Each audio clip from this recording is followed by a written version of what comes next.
Hello and welcome to another A-Level Economics video with me, Mr Goff, for MrGoff.com. This video will focus on consumer and producer surplus. Consumer and producer surplus refer to the benefits to certain consumers and producers of a particular price level. Consumer surplus is the area below the demand curve but above the equilibrium price. We can see that when prices at P1, total demand includes some consumers that would have been willing to buy the product even at a higher price. They will see the benefit of consumer surplus.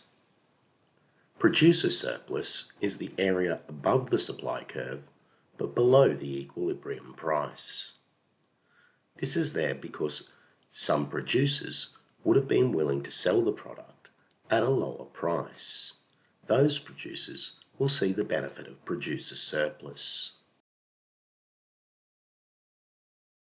If a consumer pays less for a good than what they are willing to pay, then the difference between what they were willing to pay and what they actually pay is the consumer surplus. If you go out to buy yourself an ice cream and you're willing to pay £5 for that ice cream, but then you get to the store and you actually pay £3.50 for the ice cream, then the consumer surplus you receive is £1.50. If a producer earns more for a good than what they are willing to sell it for, then the difference between what they are willing to sell it for and what they actually sell it for is the producer surplus. Producers with lower costs of production will be willing to supply more at lower prices. If a producer is willing to sell their cupcakes for £1.50, but they're actually able to sell them for £2.50, then the producer's surplus is £1. Changes in supply and demand cause a change in equilibrium price. When the price changes, it will either get closer to the price a buyer wants to pay or further away. The same is true with the price for a seller. It will either get closer to what they're willing to sell for or further away. A left shift of supply leads to a decrease in consumer and producer surpluses. This is because there are less consumers that would have been willing to pay a higher price than the current price. There are also less producers with this level of output that would have been willing to produce the product for a lower price. You can see in the diagram here that the consumer surplus has gone from the larger triangle represented by P1 to the original equilibrium and up to B, to the smaller triangle represented by P2 to the new equilibrium up to B. At the same time, the producer surplus goes from the larger triangle marked out by P1 to the original equilibrium and down to A, to the smaller triangle marked out by P2 to the new equilibrium down to point C. If you imagine supply starting at S2 and experiencing a right shift to S1, you can see that the reverse is true.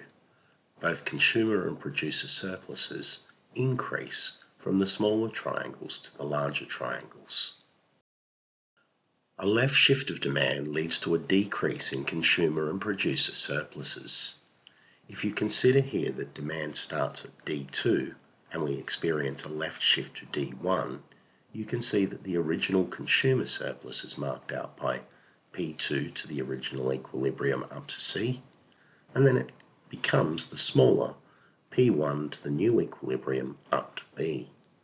At the same time, the producer surplus goes from being the larger P2 to the original equilibrium down to A to becoming the new P1 to the new equilibrium down to A. A right shift of demand leads to an increase in consumer and producer surpluses. If we go here from D1 to D2, we can see that the opposite happens and we move from the smaller triangles we've just described to the larger ones we were originally describing. So to summarize the effect of changes on supply and demand on producer and consumer surpluses, if there is a left shift of either demand or supply, then there will be a smaller consumer and producer surplus. If there is a right shift of demand or supply, then there will be a larger consumer and producer surplus. That brings us to the end of this video on consumer and producer surplus. Join me in the next video when I'll be looking at indirect taxes and subsidies. Use the resources at mrgoff.com to help you revise economics. And until next time, it's bye for now.